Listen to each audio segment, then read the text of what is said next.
Hey everybody, today I'm going to do you a video on just exactly what you need for field decking. I got all the gear here before I put it on a truck, and then I'll do another video showing you how it all goes on there. Well, let's have a look at it here and I'll show you what you need. You're going to have your saddles, of course. There's my saddle plates.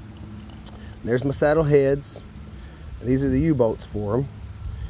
You got to have wood. You're going to have your wood blocks. I got two of the big ones under there. This is usually how I transport them in the floorboard of a truck when I'm not using it. Sit two of them on there. Them big U-bolts are so I can run through the whole stack and put one more saddle head on there, and I'll attach it to the frame of the truck somewhere and carry it that way. I'm fixing to do it on a new set so I can take it on the way to get a used set. This here's all the wood you gotta have. You know about all that. Gotta carry a lumber yard with you. And then I put this trunk on the back, and when I'm using all the gear, it doesn't have much left in it, but all those U-bolts fit inside of it. Of course, I gotta pick it up first and then put them in there. But you got a couple axle seals there. I only carry 3 because I just pull 3 axles. It's fine, no matter what kind of truck you're hauling. Pull 1 axle, it's fine, but you can do what you want. This here's how you hold the saddle heads on, so them won't be in there. And I got a transfer pump hose. This is the pump right here, and the other hose I use is my airline. It snaps right into there. I made me a fitting. Let me show you here. Made me a fitting, so I just snapped the airline in there, and I just shoved this right on there. That way I can use a line I already have and carry less gear, and that's what it's about. Now here, these chains are for chaining up my axles.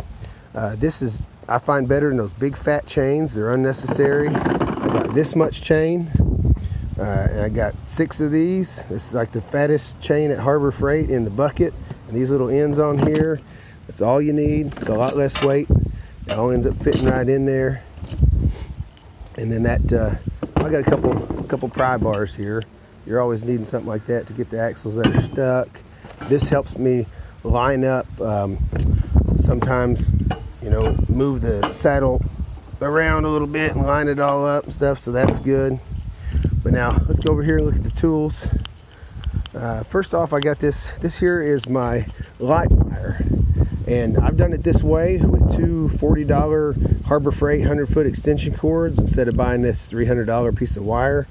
I've got my plug on the end here, and the other end has got, it all fits in here. It takes a little finesse, but the other end's got me a pigtail. Easy to be, easy to go.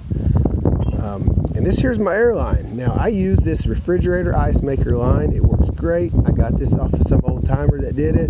Man, I love it. It's cheaper. It all fits down in this one bag.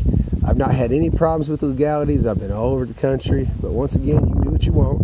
On the other end here, you see I got glad hands. And I just keep some zip ties down in there in the middle of it. And I've got some bungees, and that's for the slack of the cord in front of each truck. And I'll show you that when it's all set up and show you how that all works. But my tools, other than my regular tool bag, I've got it minimized down to this right here. Of course, I got the tool bag I fly with. That's 50 pounds, and it's got my gun in it and everything. But this here's what else I got to have. It's 6 of these big ratchet straps for crisscrossing across the tires. When I pull them wheels off 2 at a time, I just use the outside hook of the wrecker and put it down through the bottom one and pick it all up and sit it against the V shape or A-frame shape of my lifting strap and lift it all up together. I don't get charged extra that way. It's easy. Just roll them around there and set them in front of the truck, and then I'll stick them on there like that. These little ones, they're going to be for holding down the axles that I pulled out, holding that trunk down, and also holding the light bar. My light bar, I don't use these big light bars here no more. I use just the light strap my company issued me because I'm carrying it anyhow. I wrap it around a 2x4. I can strap it down with one of them straps. Right here, got some extra U-bolts or cage bolts, because a lot of times the trucks don't have none, so I just got my own there. Tape measure for my height. Got circuit tester here, because you know you're always trying to do electrical testing. This is a magnet on a stick. This is how I reach that chain. When I throw it over the axle, I reach down there and get the other end up with this little magnet on a stick, and then Got some screwdrivers in here. That helps me get these little ones, cone-shaped things.